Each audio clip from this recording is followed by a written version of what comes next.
Let's start with a simple truth that's hard for many men to accept. Chasing someone, especially in romantic relationships, rarely works. The more you pursue, the more they pull away. The harder you try to convince someone of your worth, the less they seem to notice it. Why?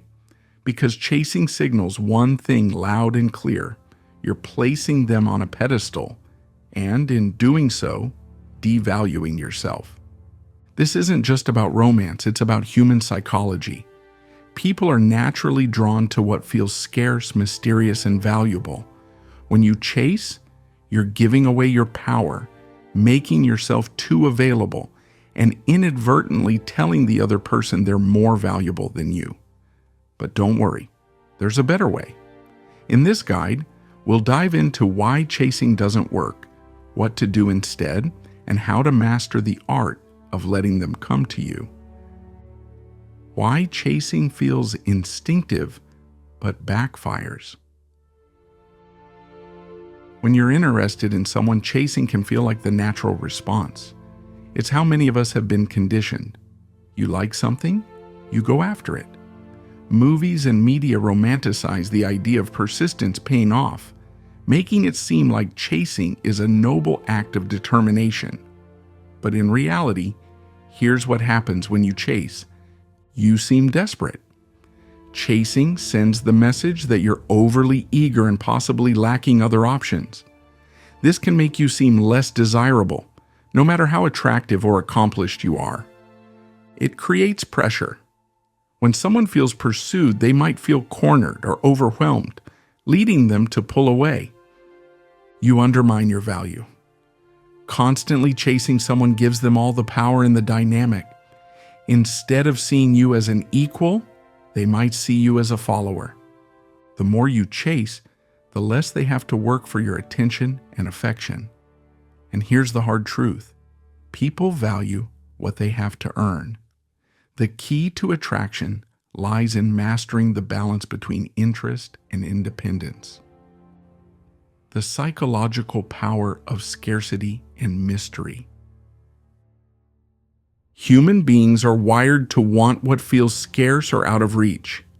It's why luxury brands limit availability and why people often take others for granted until they're no longer around. The same principle applies to relationships. When you make yourself too available, you're removing the sense of scarcity and intrigue that fuels attraction. Scarcity doesn't mean playing hard to get in an artificial way. It means valuing your time and energy so much that you're selective about who you give it to. Mystery doesn't mean being evasive or manipulative.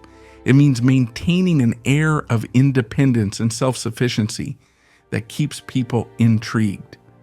Here's what happens when you create space and stop chasing. They start wondering about you. Instead of knowing they have your full attention, they'll begin to question what you're thinking and feeling. Their interest grows. The less certain someone is about how you feel, the more invested they become in figuring it out. You command respect. By respecting yourself and your boundaries, you show others that they should too. What to do instead of chasing. Letting them come to you doesn't mean doing nothing. It means shifting your energy from chasing to attracting. Here's how. 1. Focus on your own life. The most magnetic people are those who are deeply engaged in their own lives. When you have passions, goals, and a sense of purpose, you're naturally more attractive.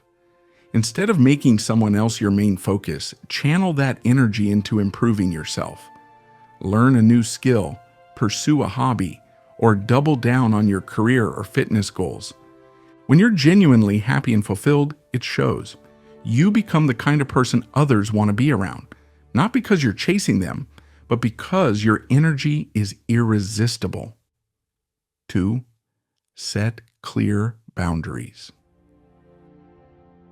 Boundaries are attractive because they communicate self-respect. If someone cancels plans last minute, don't be overly accommodating.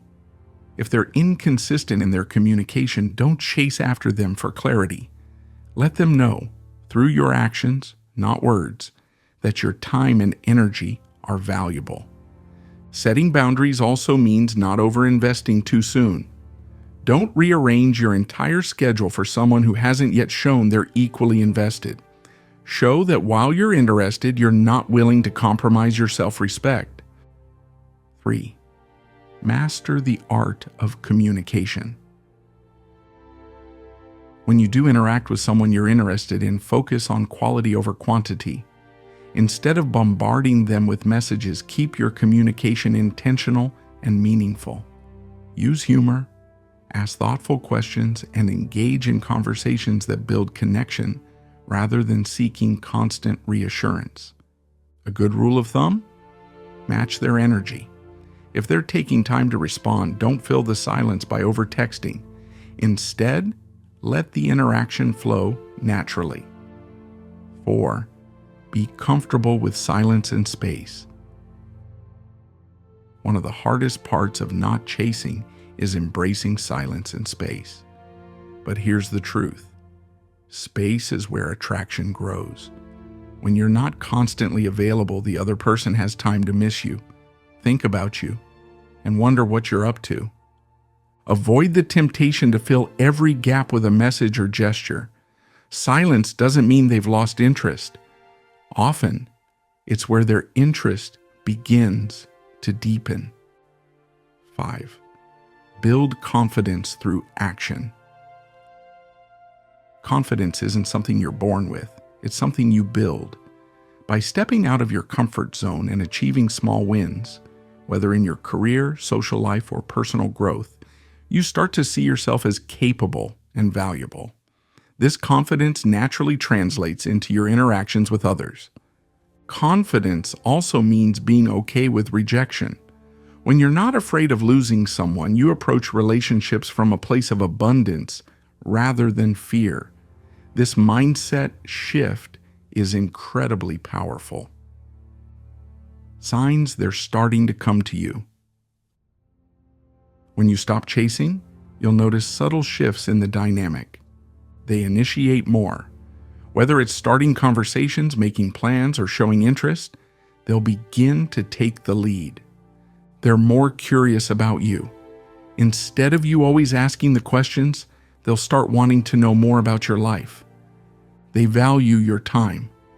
When you're not always available, they'll begin to see your time as more precious and treat it accordingly. The long-term benefits of letting them come to you. When you stop chasing, you're not just improving your romantic relationships, you're transforming your entire approach to connection and self-worth. Here are some long-term benefits. Stronger relationships. Relationships built on mutual effort and respect are far more fulfilling than those driven by one-sided chasing. Increased self-worth. By valuing yourself, you teach others to value you too. A more fulfilling life. When you focus on yourself instead of constantly chasing others, you'll discover new passions, opportunities, and a deeper sense of purpose. Final thoughts. Embrace the power of patience. Chasing may feel active, but it's a reactive strategy that often leads to frustration and disappointment. Letting them come to you, on the other hand, is about trusting in your own value and allowing space for genuine connection to form. It's not about playing games or manipulating.